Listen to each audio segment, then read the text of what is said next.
to today's session. My name is Jonathan Spencer-Jones, specialist writer for Enlit Media, and your moderator for today's discussion, which is brought to you in partnership with Nokia. It's my pleasure to introduce today's panel. Chris Jansen is a technologist with decades of experience in the optical networking industry, and Kurt Rothflaub is the Director of Solutions Marketing in Optical Networks at Nokia. We would like to hear from your questions during the session. We encourage you to send them through to our panel for live response during the using the Ask Staff a Question box on the right-hand side of the screen. And we will attempt to respond to as many as time allows. And today's webinar will also be available on demand after the live session on the enlit.world website. Now, to kick off the discussion, I'm going to hand over to Chris, who will give an introduction and lead into the topic. Thanks, Jonathan. Thanks so much, and good day, everyone. Again, I'm Chris Jansen, and with my colleague Kurt here, we'll be leading you through a discussion on some general trends in optical networking and how they apply to power utilities. Granted, there's a lot of material here, and we don't intend this to be a deep dive into each of these topics. So if you're wondering how we're going to cover this in a short period of time, trust us, we want to, we have to get you interested, give you a little taste of these different topics. And so Kurt and I will be sharing back and forth. But to start with here, we possibly don't have to tell you so much about this as you folks are in the power utility business, if you will. But it's become very clear to us, especially in the past 2 years or so, that there's this growing thirst for power, largely driven not by necessarily all the things going on in society, but for us in particular with respect to data centers and the emergence of artificial intelligence. So these are just some really mind-boggling statistics with respect to power consumption growth, right? So 2 years ago, there was this number of 50 gigawatts or so, which came from the sources we have plugged in down there, but that's not so important, the 50 number, as much as where the trend was going to by 2030, so just 5 years from now. It represents a 22% compounded growth rate over that time period. And you wonder, how does a power utility, wherever you may be, maintain that growth and demand, right? And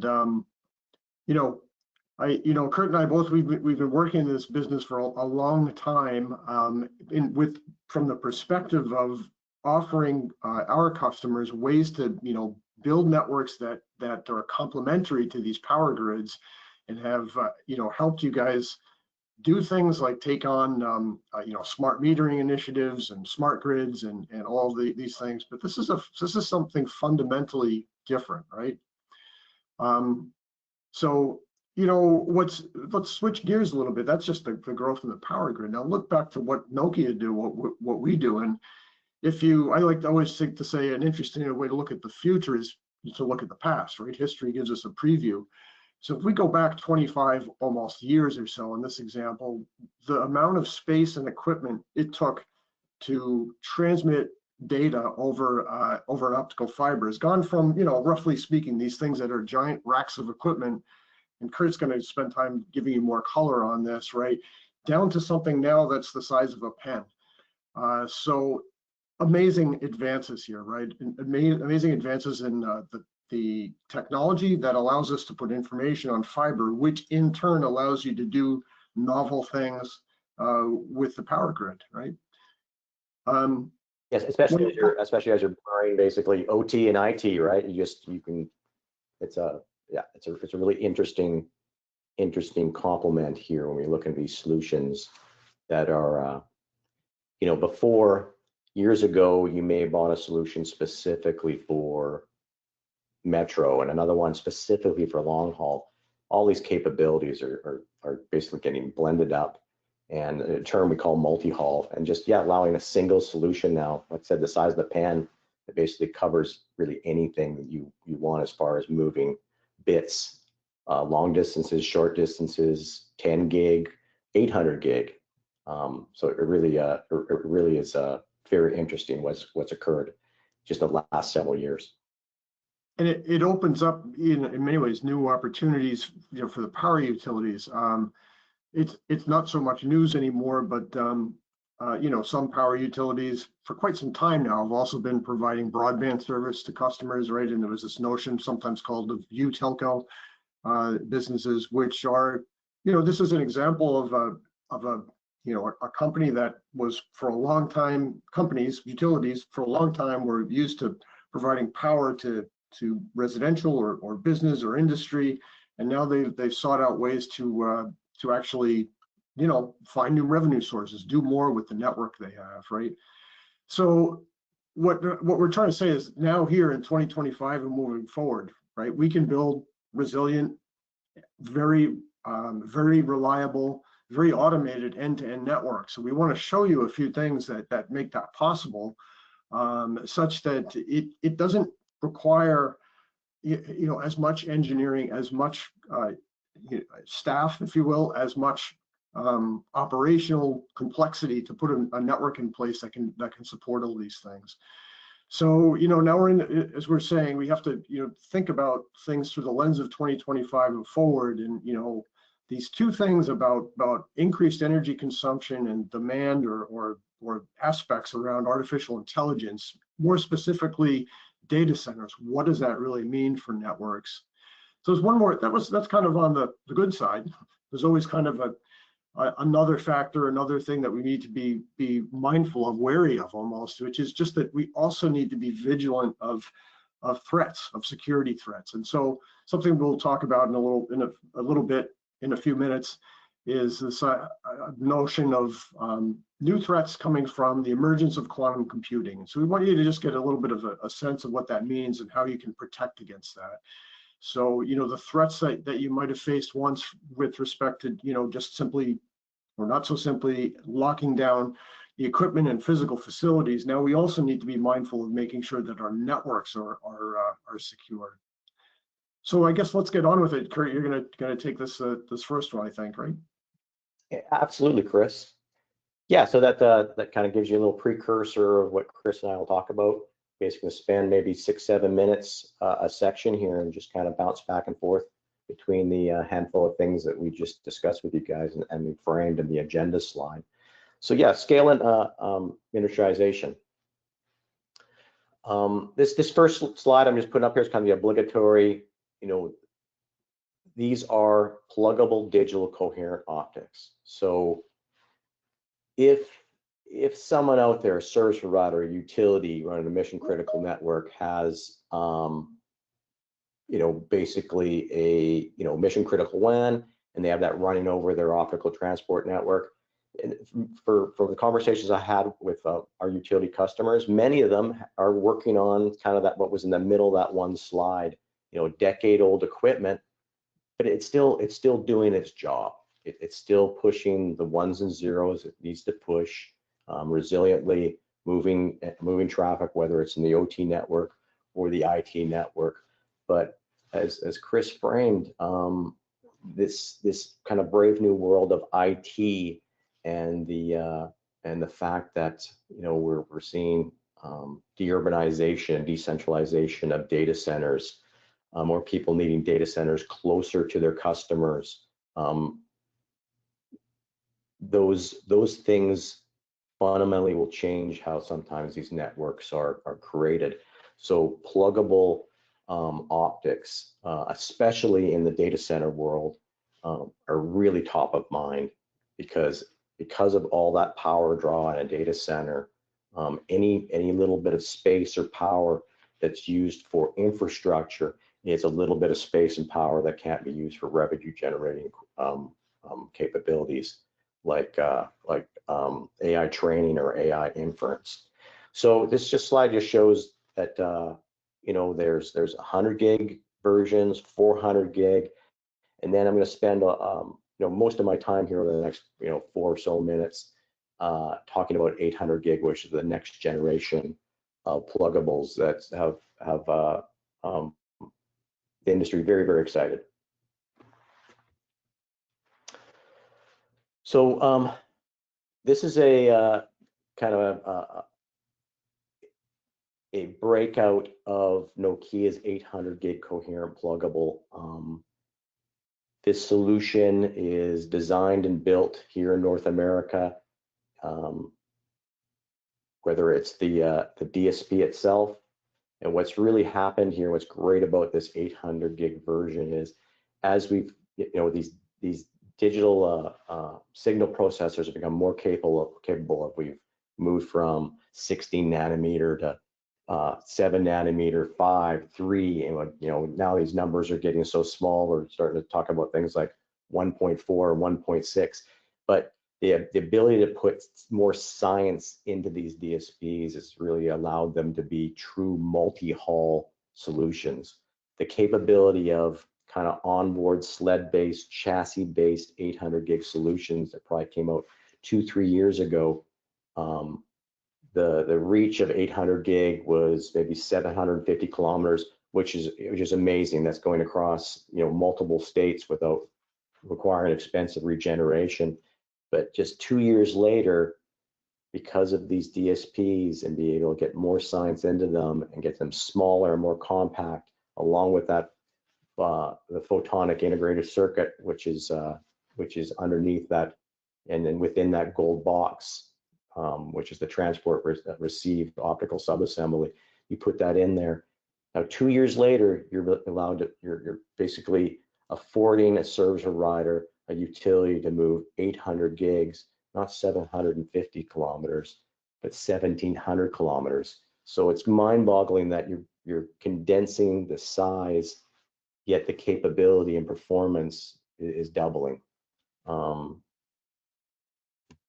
Let's just go over the next slide here. So the first slide I talked about, and you can see some of these capabilities, 800 gigs, 1700 kilometers. But what's important to note is, in your mind, you're thinking, geez, I'm just looking at solutions right now allowing me to move to 100 gig and be 400 gig ready. 800 gigs may be something, I'm not going to need for 5 years. Well, that may be the case, but with AI and agentic AI and all the requirements around that, we really as an industry do not know what we need for traffic levels when we start bringing these things up to speed, whether it's for our own use cases or use cases that are being requested utility support. So the main takeaway on this particular slide is not just to look at the performance at 800 gig, but the fact that this is a selectable solution. I'll get into that in the next slide. But on here, it's the multi-vendor interoperability. Pluggables have been built by optical vendors. Routers and switches and host devices have been typically built by other types of vendors.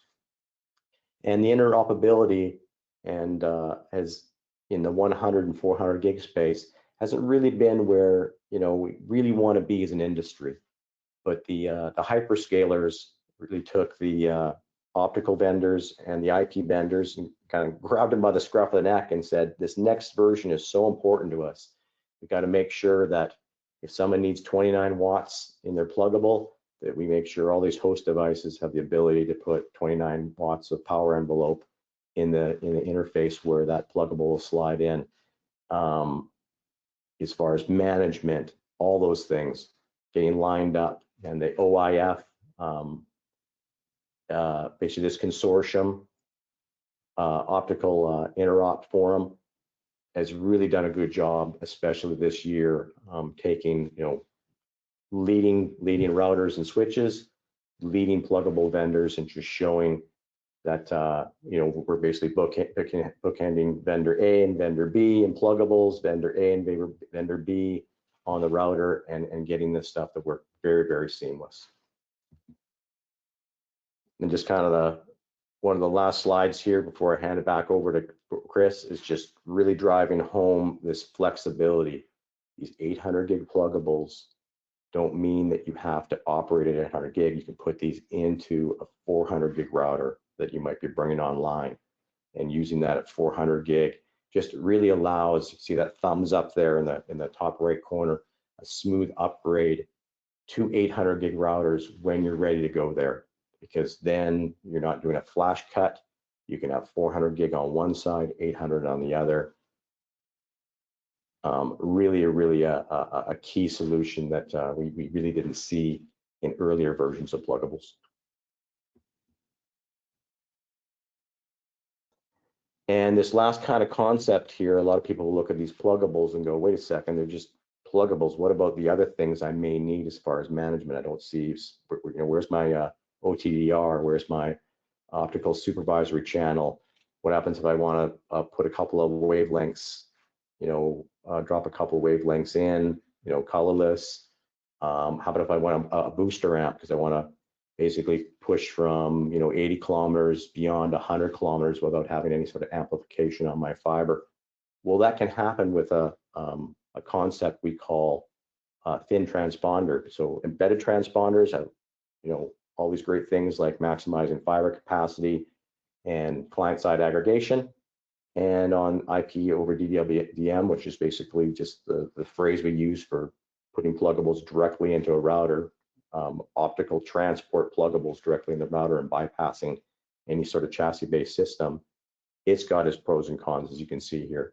The kind of this, best of both worlds is to have something we call a thin transponder, which is just this one RU device that allows you to put in, multiple different kind of use cases, whether it's OTDR or a supervisory channel, or bring in a booster amp or a preamp, and allow you to grow your capacity by adding pluggables into some very small carrier cards.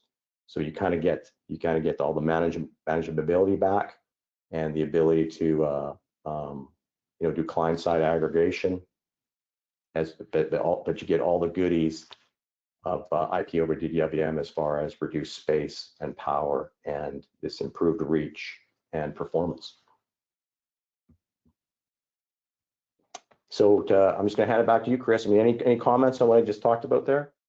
Well, Kurt, what's always, to me anyway, what's really fascinating about all that is if you think back to that slide with the big rack of equipment going down to the pluggable, back in the big rack days, we had a transponder, which was, these things were not only larger, but they were fixed with respect to the, the line rate, the modulation type that was used.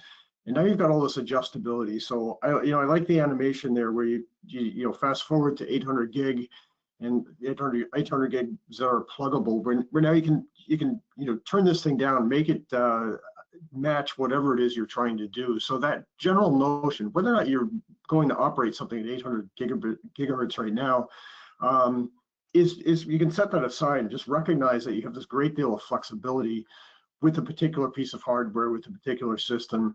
So there's just an immense evolution, really, right, that's occurred here. To me, from a technology standpoint, I just think that represents such advances, and it's yielding benefits with respect to how we build networks now. So, especially the type of network we have on the screen right now, data center interconnect. For sure. So let's talk about that, right? And what I want to queue up for you now is, in a sense, a little bit of an opportunity, or maybe something new or not for our friends in the utility industry. But think about this really quickly for a second.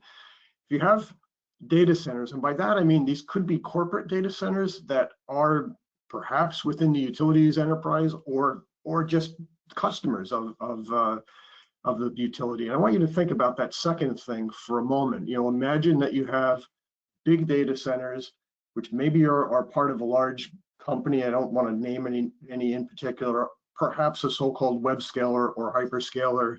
They need not only a lot of power from your grid, but they also need bandwidth to connect among their different cohorts. So the idea, just to throw some statistics out there about AI accelerated bandwidth CAGR growing 100%, doubling, right, at least in the next few years, that's pretty mind-boggling for them. And we see this, by the way, not just from analysts, but we see it in what Nokia are providing with respect to equipment to those types of customers. It's really astounding. Okay, there's that. Then there's this idea of data center capacity growing quite rapidly, their demand, their power, their space, and then how much capacity they need on a particular line of fiber, strand of fiber, in order to remain, to do their job, in order to connect from data center to data center. So what we are trying to pose to you folks, the utility industry, is think about how those data centers connect to each other from the perspective of that data center provider. Right now, there's at least three ways. One is they go to a communication service provider. They purchase an end-to-end connectivity that might look like I don't care about the particular service, but some particular high bandwidth rate, and then all the equipment, all the stuff in here, the transponders we were talking about, the optical line system behind it, that's all kind of managed, if you will, by the service provider. There's an inherent cost to that, and for some customers, that is a good approach. Another approach, which we Nokia have talked about for quite some time, is this thing we've variously called either enterprise private networks or enterprise private optical networks. But the concept is that the customer, the enterprise, the data center operator would lease dark fiber from a CSP, or it could be a third party, like a utility, for example, and then the large enterprise operates the whole thing. So they basically do everything in the pink box here, if you will, and then that end-to-end connectivity, the actual physical fiber, is managed by them. But there's an in-between here, and more generically in the industry, this is sometimes called MOFN. I don't expect you to know that term, doesn't matter. Set that aside for a moment, but the idea here is that a utility could provide connectivity via a mixture, if you will. So this is why we show the pink box with the triangle there. The idea is you could just provide fiber, and that kind of puts you over to the middle box. But there's also an opportunity here, since you, the utility, own all this equipment and operate it, and you have the right of ways, and you have the connectivity points. You can devise a plan whereby, perhaps you operate the OLS, the transponder, the general architecture is controlled by the large enterprise, and then you're already operating the network. So it kind of becomes a model, whereby you're providing a new service to these end customers. So the idea of Utility Connect is saying, go to a data center operator, consider a few of the points here in these various blue categories, right? With respect to their resources, do they prefer spending money in a capital or an operating basis? What kind of risk do they want to absorb? And all these sort of form an opportunity for you, the utility, to provide a connection service of some type to these end operators. So it's perhaps novel, but the idea is not so far out from the idea of utilities providing. I like to go back to the UTelco or broadband service model, where power utilities were not initially devised or put together to provide broadband service. It didn't exist.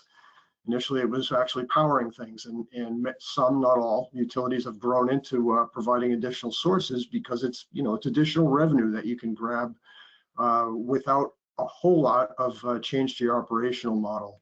So we just want to put this out there. Would love to talk to you folks more about what that would mean, or if it fits with your overall business structure. But the end point here is that there's utilities and these large data centers are pretty often right next to each other. You've got the right of ways, you've got sort of the fundamental pieces, so that should spell opportunity. So I'm going to put this back to you, Kurt, now, and take the next piece up, which is about resiliency. And certainly, if you got comments about what I just said too, jump in. No, absolutely. I think that is a really interesting business opportunity for utilities. Just like whether it's broadband. In broadband, it's pretty clear. You had the right of ways to every one of these homes, so utilize it to deliver more than just power, but close the digital divide. And now a lot of people are talking about, is there going to be an AI divide? Because as these data centers need to be built out closer to communities, closer to the population, is it going to be the big centers that get these data centers that allow great quality of experience, and will rural areas be left out? But power utilities bring power to anybody, whether it's in dense urban environments or very thinly populated rural areas. They're there. So yeah, they got the land, they got the power, they got the right of way, and they've got the locality to people, and that's what these hyperscalers are looking for as they turn up their AI solutions for sure. So yeah, let's start talking about ensuring resiliency.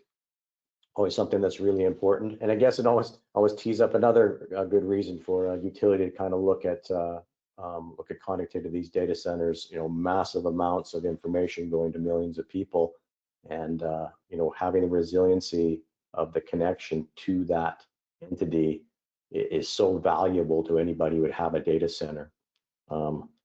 I just think of the fact that, you know, when someone cuts my internet, you know, it might be a day, or could be a day, could be, you know, I think my worst scenario was 3 days it took for the fiber to be reconnected for me to get internet. I was basically working off my phone.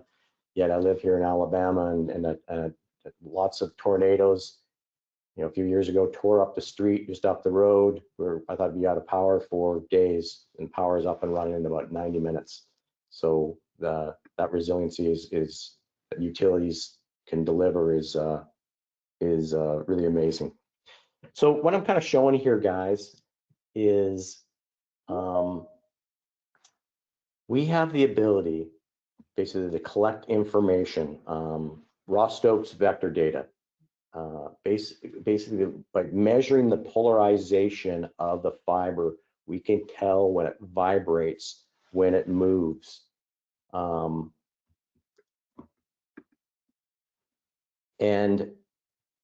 that, you know, that sounds like an amazing thing, but what's always been kind of the troublesome is there's so much data, and we're just filling this huge data lake and these Excel spreadsheets.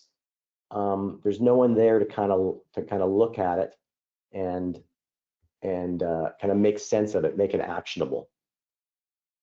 So if we can basically get some anomaly detection here, I think, to me, you know, it's better as I walk through here just to even think about a story, right? All of us have probably suffered from what we sometimes call here as backhoe fade. Someone came in and do some construction on a fiber, came in, cut it in half, and now we have to jump in and do we have restoration, multipath, all those things that we've set up in the network have to jump in. But that's kind of a reactive way. Imagine if we had a proactive way of stopping that outage, as opposed to, you know, quickly in, you know, 50 milliseconds recovering from that outage. So if we could tell when something's happening to the fiber, if we could look at the vibrations of a backhoe and know that that is vibrations of a backhoe and where it's at, we can then act on that information. A good example is an intermittent failure where a tech goes in to change a fan module on some outside plant, and when they go to close the door, they pinch a fiber. Still is sending data, but just not to the performance it was before. We can basically, through the raw Stokes data and look at that polarization information, we can learn, using learn specifically, like AI learn, we can learn that means that's a bent fiber at this location, and that's instantaneous. You could send a text to that tech, and before they close the door on their truck, say, hey, you should head back there and take a look at the door. I think you just pinched a fiber. So to me, we've had for several years now streaming telemetry, collecting this data on the fiber, how it moves, how it vibrates at different, you know, specific to a certain location in a matter of feet. Just there's so much data there, just like we've had, you know, in so many of our industries, whether it's medical or utility, you know, information from your OT and your IT, it then is a daunting task to go through and look at it. But this new invention called artificial intelligence.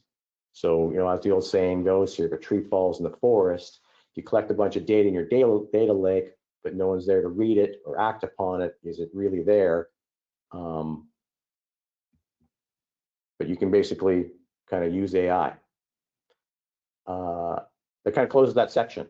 So just kind of showing you guys that with the amount of streaming telemetry and the ability to understand what's happening with a fiber means understanding what's happening to your network and using that to really elevate your quality of experience of your utility network. So kind of hand it over to you, Chris. You know, what to me, Kurt, what's really cool about that stuff is we've come from a place where, you know, for years, those of us who've been around a long time, we built communication networks such that it's like, okay, to communicate from here to here, put my hands in, right? The equipment wasn't really reliable enough to be acceptable, meaning that, okay, this stuff might fail, so we put another one right next to it. This idea of resiliency, redundancy, it's just ingrained in us now, right? So, but what we waited for was that failure to happen before we did something. But now we've come to a point where, first of all, the equipment's a lot more reliable than it was just a decade or two ago. There's that, but the backhoe fade thing is still very real. I'll just kind of step forward into the idea of security, because there's a similar notion with respect to, or put it this way, data or network resiliency has an analog to security. And so I mentioned, I'm going to steal that, didn't want to put that in there yet. I want to just kind of give you this thought to launch into the security topic. First is that, you know, as we go into this modern era, I want to always be throwing the AI thing out there, but really data has become more and more valuable. As data becomes more and more valuable, as it has certainly in the last 20 years, and certainly in the next 5 to 10 years, ergo the green curve going up, the attractiveness or the value, as the value goes up, the attractiveness or the attention paid by a bad guy or a bad state actor also goes up. So, you know, we're in an era right now where security of data has become more and more, I can tell you just in the last 3 years in particular, top of mind for those who operate critical infrastructure. Doesn't necessarily have to be utility. It could be, I think of financial networks, defense networks, and so forth. What does all that mean, really? What does that mean with respect to the action you might take?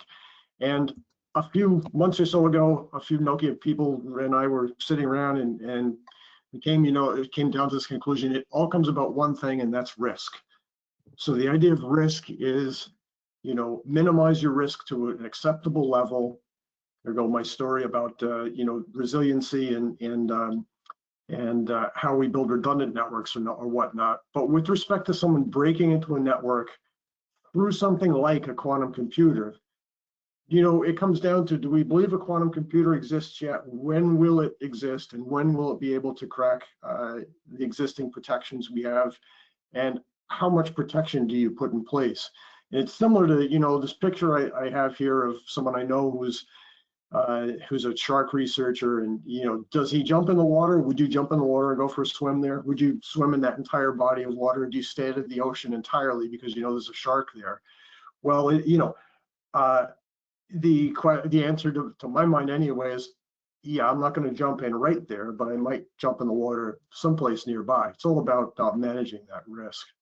So here's the story, and here's leading right into the punchline. Really, we want to proactively manage that security risk through what we call a defense in depth approach. That is to say, we don't want to just put one level of protection in. We want several layers of protection. We want them to be, in a way, resilient and agile, so that if and when an attack occurs, we're able to modify things and change and pivot on the fly.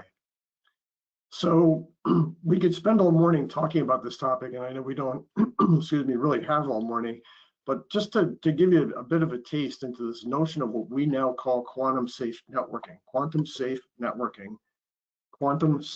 networking, meaning that we're safe from attack by a quantum computer in the wrong hands, which is able to compromise the existing protections that we often use to protect data in flight across the network.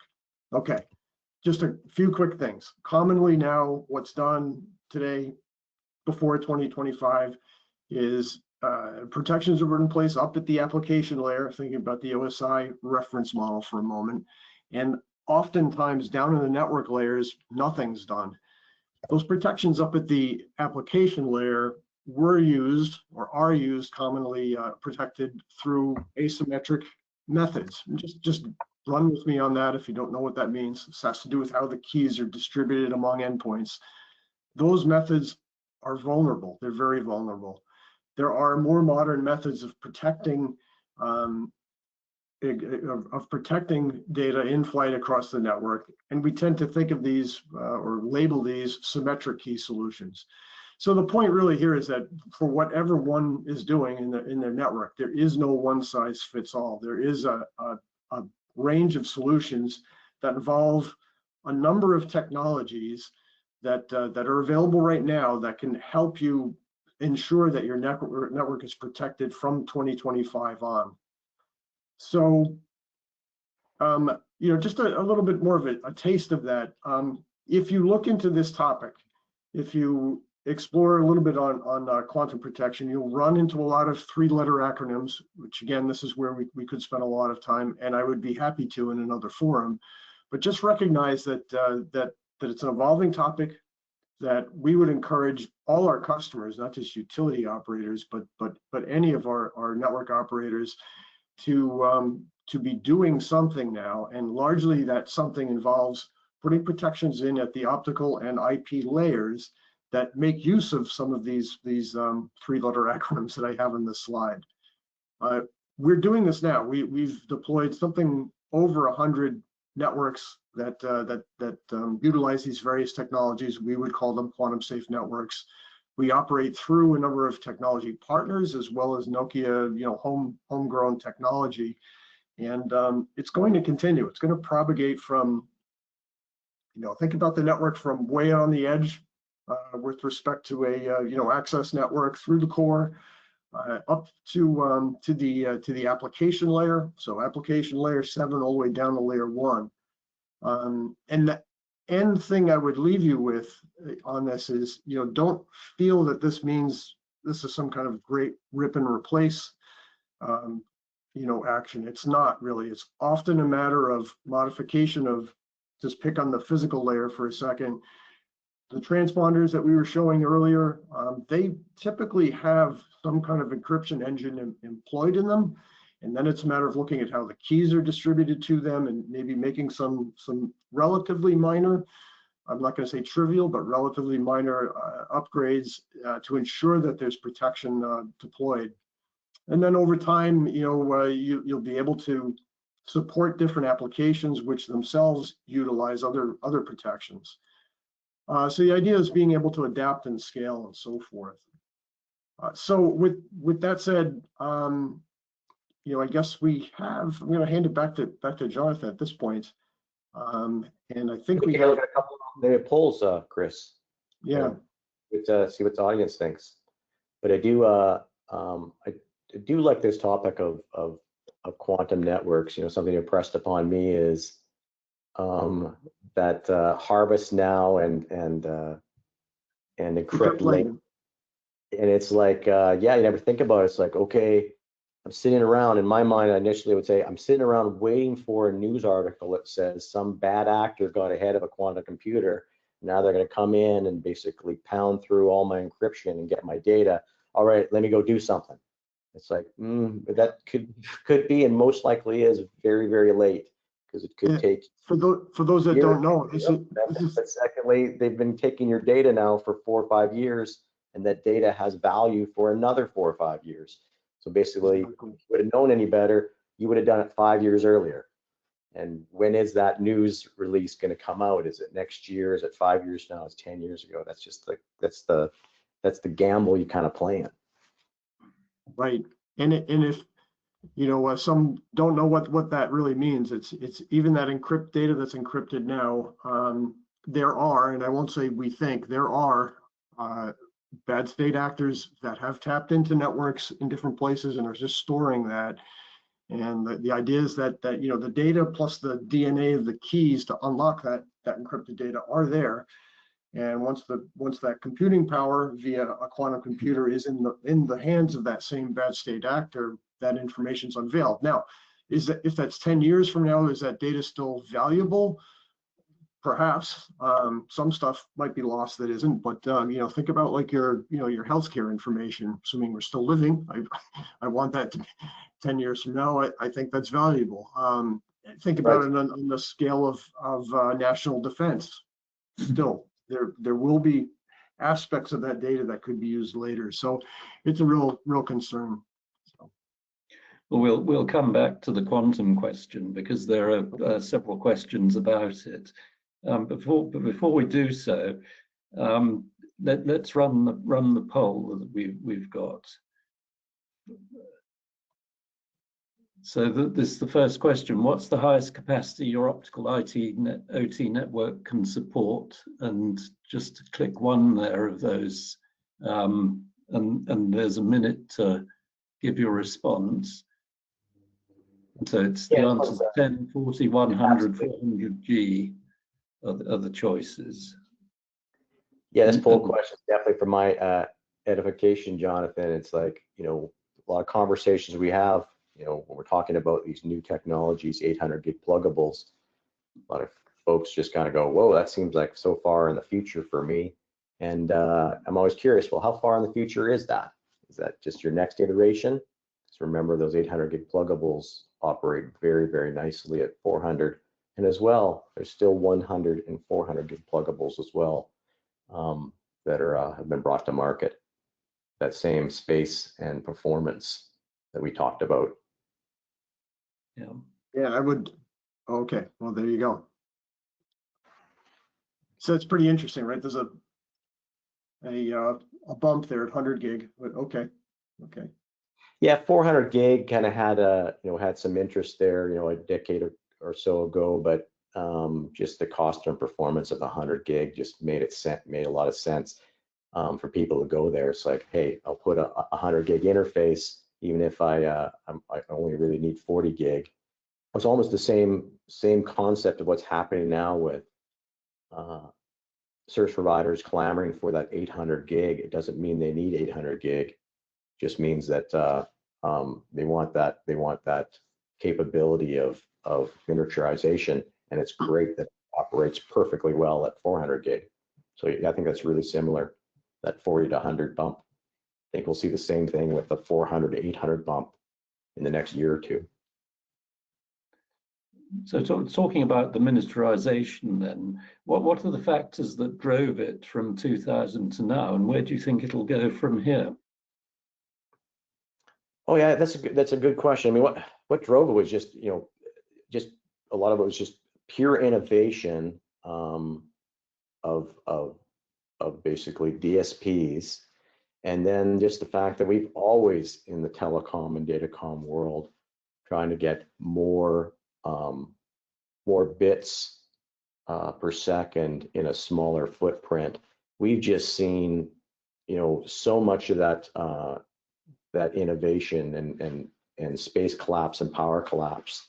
On that one slide, remember, we probably didn't drive this home. 99% of the power required to deliver a bit of data has been carved out of the solution over just the last decade. 99%, going from something that was 4 watts to push a gigabit to needing 0.04 watts for gigabit.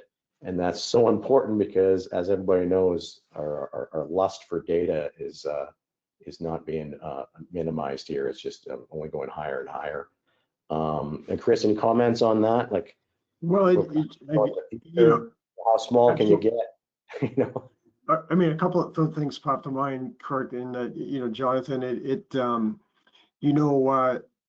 Okay, the technology innovation. Some of us remember. I know you do, Kurt, and actually been around a while too. There was a little bit of a bump in the road in the early 2000s. So optical networking, late 90s, early 2000s. It was information superhighway. Everyone's going to need fiber everywhere.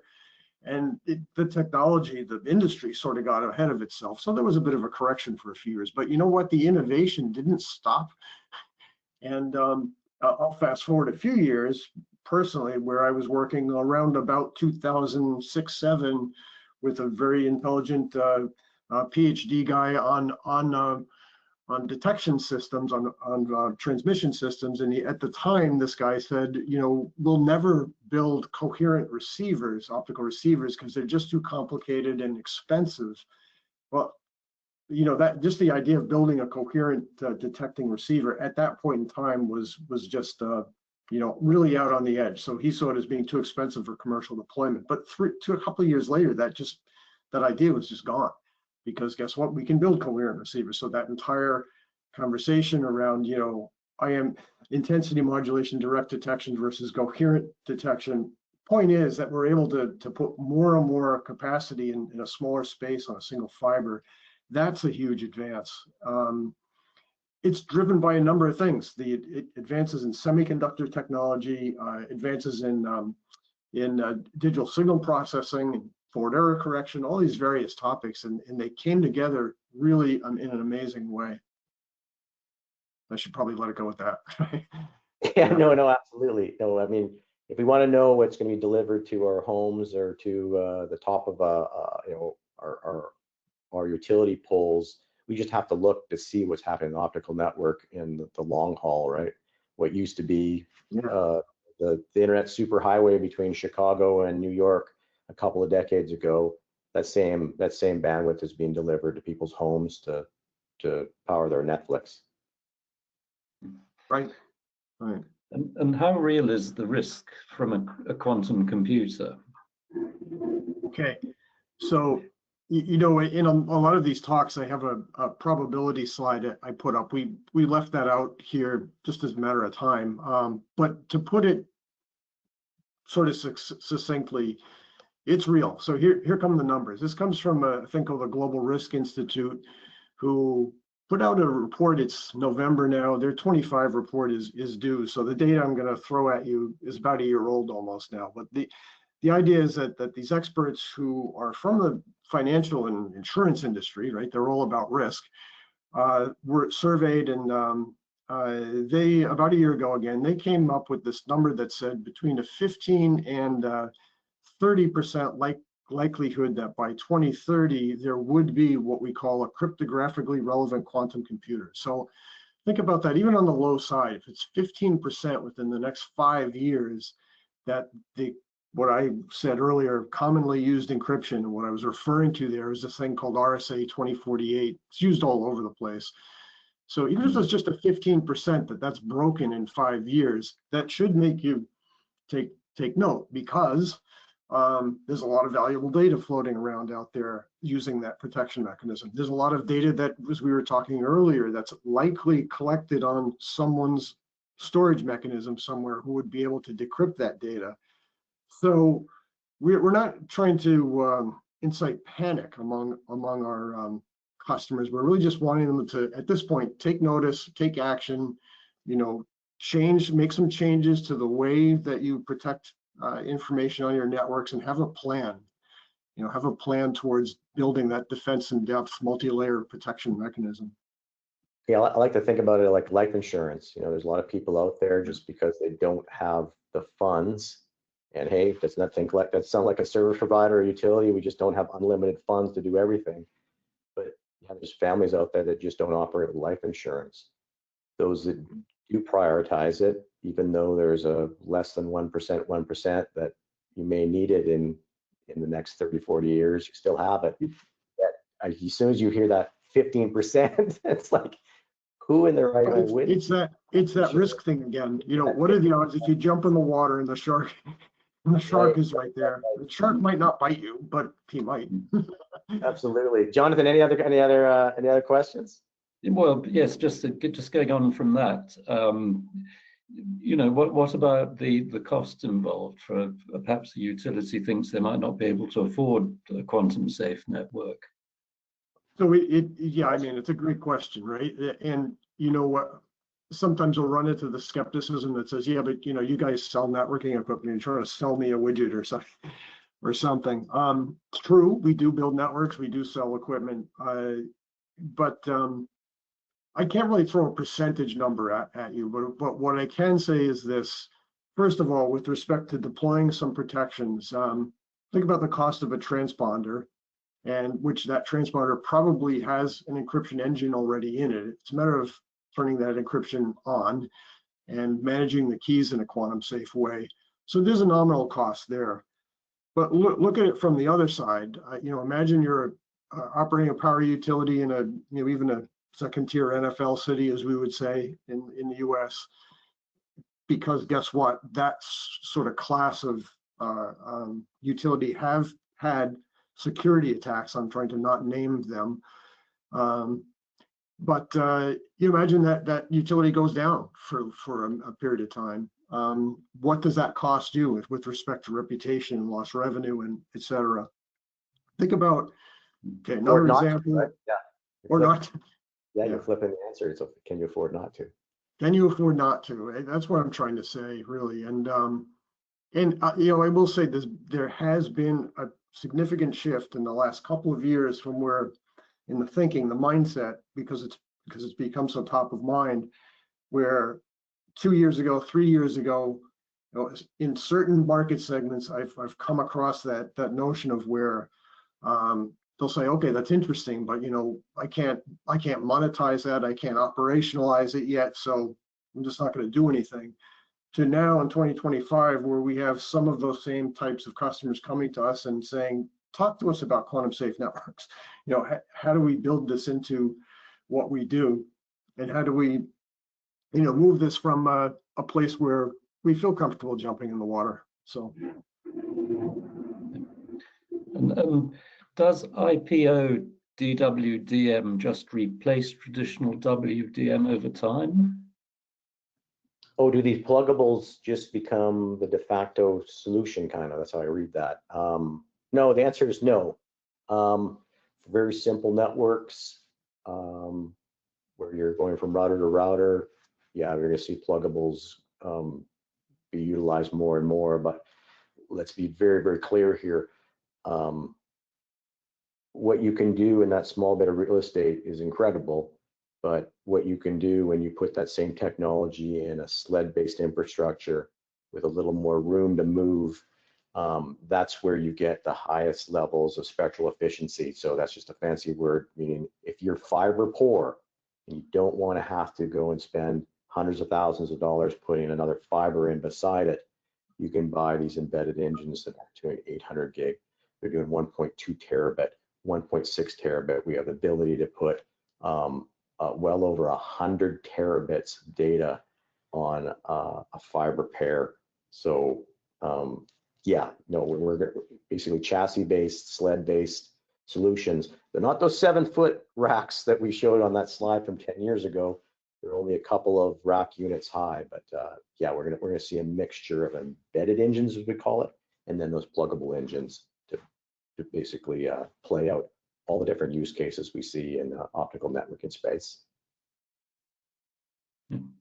And you talked about the opportunity for utilities to start monetizing their connectivity, but what's the particular advantages for the data center operator to buy such connectivity?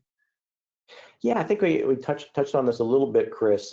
Honestly, my favorite, I use that analogy of juxtaposing between a few years ago when the broadband connection was chopped up in my neighborhood by someone redoing his driveway, and it took way too long to get that up and running. Yet, that was just a shovel that it did that damage. Yet Mother Nature came in and turned the town upside down and inside out, and it was only a matter of 90 minutes when I had my power back up. Just that, I think it's a known entity in the marketplace that utilities take connectivity and resiliency very, very serious. And I think as a data center operator, I'm going to make a note of that. Yeah, it's about competition, right? And I think from the perspective of a data center operator, this what you said is right. I don't want to trash the other class of our customers either, but who do I trust more with this connectivity need? And not so trust is one part, but it's also a matter of having competition. That is to say, I want more than one choice, and because choice sort of drives quality. And it does drive price too. So That's right. That's right. Absolutely. And just having access to power or excess power is so top of mind. There's an article that came out not too long ago. We were discussing just with colleagues on, why are all these data centers showing up in Texas? And guys are working through it, thinking through all the check marks of a data center operator. It's like, geez, there's not a lot of water there. They need water for cooling. They got cheaper power. They got space. I mentioned, hey, they're very close to 3 of the top 10 populous cities. And for AI inference, you want to be close because of latency to all those people. And then the biggest one was, well, in my mind, well, you can't keep putting them in Virginia. They just have no more space and power. So yeah, you have to start looking for people with excess power. And a utility company, to me, is a good place to look. Okay. And we're coming towards the end, and I think perhaps this could be a nice question to end on. For those who are still working with 10G and 100G interconnects, why should they be interested in 800G optical plugs? Yeah. Sometimes I think, Jonathan, you just got that one up. But I think the biggest one is, when we looked at that slide, we saw a lot of people that were in the 400 gig range. I think I've said this 2 times, and it's a really key point, and it's great to repeat it here. These 800 gig pluggables work perfectly well at 400. So you basically put that up against the fact that we're at, just like when the advent of the internet in the mid 90s, we don't know what we don't know now with AI. I remember in probably, dating myself, 1997, a company called Nortel Networks. You can look that up in Wikipedia if you never heard of them. But they had some basically gimmick they had in the enterprise called a 1 meg modem in about 1997. This is when the internet was Netscape 4. It was all text-based. No one had ever heard of YouTube. No one had ever heard of an iPhone. And basically people chuckled in the hallway and said, how many emails can one person send? How many web pages can one person read to need a meg to some location? Now we're talking about gig, 10 gig, 100 gig required in the location. You just don't know what we don't know. We've done this so many times in telecom and datacom, as we measure our needs with the use cases that we're using today, with a filter and a screen on for what is just around the corner and could be there. I think this is just a benefit from, maybe it's kind of what you're saying, I guess, Kurt, is, all right, the 800 gig thing is the 800 gig pluggable, the size of a pen is the bright shiny object, but there's benefit back to those newer technologies, even at the lower data rates, with respect to, they become less expensive, they become easier to build, just a whole host of things there that there's a benefit of doing that development out on the performance edge that feeds back towards the stuff that's like, 100 gigs easy, right? We can build those all day. So I think that should be of interest. Mm-hmm. And one thing too, flip the question is, pluggables basically going into an IP router. There's a lot of service routers that basically say, hold on, I need this separation of church and state. I need this demarcation between my IT team and my transport team. This idea of managing my optical network through a router, I don't like that. I'm not there yet. That's why that thin transponder, that middle area of operating a separate transport solution and just plugging a pluggable right into your router gives you that demarcation. That's really important if that is something that's culturally or religious for you. Okay, good. Well, on that note, I'd like to wrap up the discussion, and on behalf of Nokia and Enlit, to thank both Kurt and Chris for their valuable insights with us.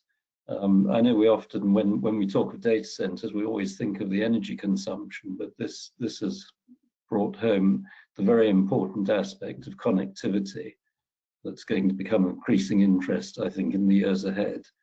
And I'd just like to remind our attendees, and thank you for attending, the recording of today's webinar will be available on demand on enlit.world. So thanks you very everyone. much again. Thank you. Yeah, thanks Bye. everyone. Thanks. Right. Thank you, Jonathan. Thank Yeah, you, thanks, Ashley. Jonathan. It's great.